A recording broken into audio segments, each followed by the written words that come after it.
All out attack کرے گا۔ جی ہاں، اسرائیل نے فیصلہ کیا کہ 7 اکتوبر کے اٹیک کے بعد وہ پورے اسرائیل میں ایران کی جتنی بھی پراکسیز ہوں گی ان کے خلاف آل آؤٹ اٹیک کرے گا۔ اسرائیل نے ایسا ہی کیا۔ سب سے پہلے اسرائیل نے غزہ پہ اٹیکس کرنا شروع کی، حماس کو ویک کرنے کی کوشش کی، اور ابھی تک تقریباً 2 سال ہونے والے ہیں۔ غزہ میں اس ٹائم تقریباً 60,000 سے زیادہ لوگ، 60,000 سے زیادہ پیپل ڈیتھ ہو چکی ہے، وہ اپنی جانوں سے جا چکے ہیں۔ دوسری طرف اسرائیل نے کہا کہ میں اب جو حزب اللہ ہے میں اس کو بھی ویک کروں گا، کیونکہ حزب اللہ بھی جو ہے وہ ایران کی پراکسی ہے اور یہ پراکسیاں مجھے تنگ کرتی رہیں گی۔ تو اسرائیل نے کیا کیا، اسرائیل نے لبنان پہ بھی اٹیکس کرنا شروع کر دیے، اور پچھلے سال تک لبنان پہ جو اسرائیل نے اٹیکس کیے تھے اس دوران 4,000 سے زیادہ لوگ اسرائیل کے اٹیکس میں جو ہے وہ لبنان میں مارے گئے۔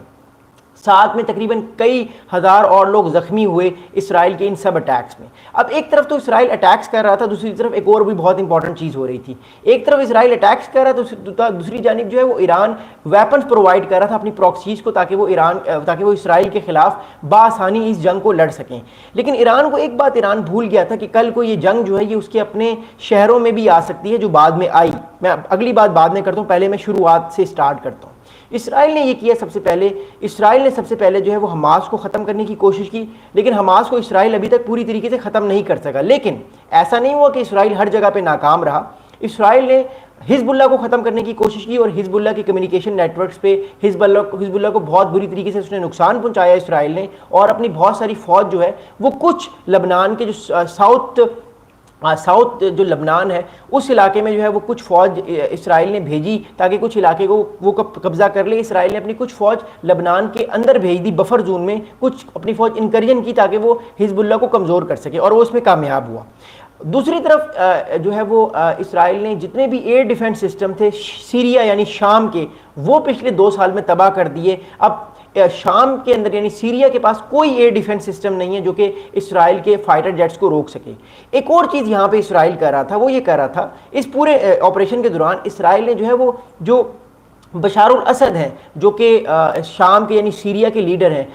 اتنے سارے اٹیکس ہوئے تو ان کی گورنمنٹ پہلے بھی ویک تھی لیکن اور زیادہ ویک ہونا شروع کر دی، اور پھر امریکہ، سعودی عربیہ اور اسرائیل کی مدد سے 2024 میں دسمبر میں ایک نیا ریولوشن آیا پچھلے سال، جس میں بشار الاسد کی جو حکومت ہے وہ گر گئی، اور یہ اسرائیل کی جو موساد ہے اس کی یہ بہت بڑی کامیابی ہے اگر ہم اسرائیل کے پرسپیکٹو سے اس چیز کو دیکھتے ہیں۔ تو دیکھا جائے تو اسرائیل نے اپنا سب سے بڑا اینیمی جس کا نام تھا سیریا یعنی بشار الاسد اس کو ہٹا دیا۔ ایک نئی حکومت آئی، احمد الشرا صاحب کی جو حکومت بڑی ویک تھی، اور اس چیز کی اور اوبویسلی جو اس ٹائم سیریا میں حکومت ہے وہ پرو امریکہ ہے، پرو سعودی عربیہ ہے، اور اسرائیل کے ساتھ بھی وہ تعلقات بہتر کرنا چاہتی ہے۔ تو شام کا یعنی سیریا کا پتہ جو ہے وہ اسرائیل نے پچھلے 2 سال میں کاٹ دیا۔ اب سیریا کی جانب سے اسرائیل کو کوئی مسئلہ نہیں ہے، مطلب ایران کا جو ایک ایلائے تھا جو سیریا تھا وہ ختم ہو چکا ہے۔ اگلا جو ٹارگٹ تھا اسرائیل کا وہ ٹارگٹ تھا حزب اللہ۔ حزب اللہ کو اسرائیل نے پچھلے 1 سال میں اتنا ہٹ کیا ہے ایئر اسٹرائکس کے تھرو، گراؤنڈ انویژن کے تھرو، کہ جو حزب اللہ لبنان میں ہے وہ بہت ویک ہو گیا ہے۔ حزب اللہ کو جو لیڈر تھے نصر اللہ صاحب، ان کی شہادت کی گئی، ان کو مارا گیا پچھلے سال جب وہ ایک اپنے بنکر میں بیٹھے ہوئے تھے، ان پر اسٹرائکس کیا اسرائیل نے، ایئر اسٹرائکس کی، اور ان سے ان کی ڈیتھ ہو گئی، اور ان کے اور بھی بہت سارے ساتھی اس میں مارے گئے۔ اب ہوا یہ کہ جب حزب اللہ کی جو لیڈرشپ تھی نصر اللہ صاحب کے پاس، جو پچھلے 30-35 سال سے جو حزب اللہ کو لیڈ کر رہے تھے، جب وہ مارے گئے تو اس کے بعد حزب اللہ کا جو ایک کانفیڈنس تھا، ایک مورال تھا، وہ ڈاؤن ہوا، اور وہ اتنا ڈاؤن ہوا کہ آج حزب اللہ ایک بہت ویک پاور ہے، جو ایک وقت میں ایران کے ساتھ بہت کلوز تھی، بہت طاقتور پاور تھی، اسرائیل کو بہت چیلنج کرتی تھی، آج 2025 میں وہ بہت ویک ہے۔ لیکن وہ یہ ویک ہوئی کیوں، میں آپ کو یہ وجہ بتاتا ہوں۔ دیکھیے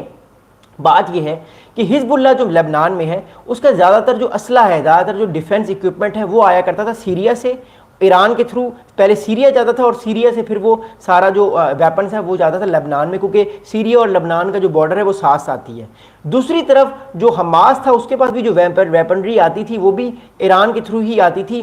سمگلنگ کر کے جو بہت سارے ویپنز جو تھے وہ حماس اپنے پاس منگواتے تھے، اور پھر اس سے وہ اٹیک کرتے تھے اور لڑائی کرتے تھے اسرائیل کے ساتھ۔ لیکن میں فی الحال ابھی حزب اللہ کی طرف فوکس کروں گا۔ اب حزب اللہ کا جو ایلائی تھا بشار الاسد صاحب جب انٹرنل کانفلکٹس میں دوبارہ سے پڑے، ان کی حکومت جو ہے وہ جانے لگی، تو حماس کا جو ویپنز کا جو پروڈکشن کا مین ذریعہ تھا، جہاں سے وایا ایران ان کے پاس ویپنس آیا کرتے تھے، وہ مین رستہ بند ہو گیا۔ اب نئی جو حکومت آئی ہے احمد الشرح صاحب کی، یہ بشار الاسد صاحب کے بڑے خلاف ہے، اور اس نے جتنی بھی ایران کی جو پراکسیز ہیں ان کو بین کر دیا یا ان کے خلاف ہی ایکشن لے رہی ہے۔ تو ایران کا مین الائی جو تھا، جو کہ ویپنس پرووائڈ کرتا تھا ایران کے تھرو اوبویسلی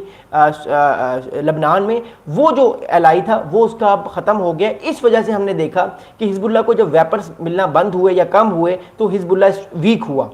حزب اللہ کے ویک ہونے کی ایک اور بہت بڑی وجہ یہ ہے کہ جب اسرائیل نے ڈائریکٹلی ایران کو اس کانفلکٹ میں شامل کرنے کی کوشش کی پچھلے سال اور اس سال، اس سے ایران اور ویک اس لیے ہوا کیونکہ اسرائیل نے بہت سارے جو ملٹری لیڈرز تھے لائک IRGC کے جو اسلامک ریولوشنری گارڈ ایران کے ہیں، ان کو جب قتل کرنا شروع کیا تو ایران کو اور زیادہ پریشانی ہو گئی، اور ایران اپنا فوکس حزب اللہ یا دوسری جو پراکسیز ہیں اس کی ریجن میں ان پر نہیں کر سکا، اور ایران کا ڈائریکٹلی کانفلکٹ ہو گیا اسرائیل سے، جس کا ہم نے رد عمل دیکھا جون میں، جو پچھلے مہینے کانفلکٹ 2 مہینے پہلے کانفلکٹ ہوا اسرائیل اور ایران کا، 12 دن کی جو وار ہوئی ہے اس کی بات میں کر رہا ہوں۔ اب مسئلہ یہ ہے کہ جب ایران ویک ہو رہا ہے تو آبویسلی جب ایران ویک ہوگا تو اس کی پراکسیز بھی ویک ہوں گی، جب ایران ویک ہوگا تو جو اس کے ساتھ لوگ منسلک ہیں وہ بھی ویک ہوں گے، اور ظاہری بات ہے ایران کے جو ایڈورسریز ہیں یا ایران کے جو اینیمیز ہیں، وہ ایران کی جو ڈفرینٹ جو فورسز ہیں جن کو ایران سپورٹ کرتا تھا اتنے عرصے سے، آبویسلی ایران ان کو پھر سپورٹ نہیں کر پائے گا، اور ایران کی جو پراکسیز ہیں لائک ہوتیز ہو گئے، حزب اللہ ہو گئے، حماس، وہ بھی ویک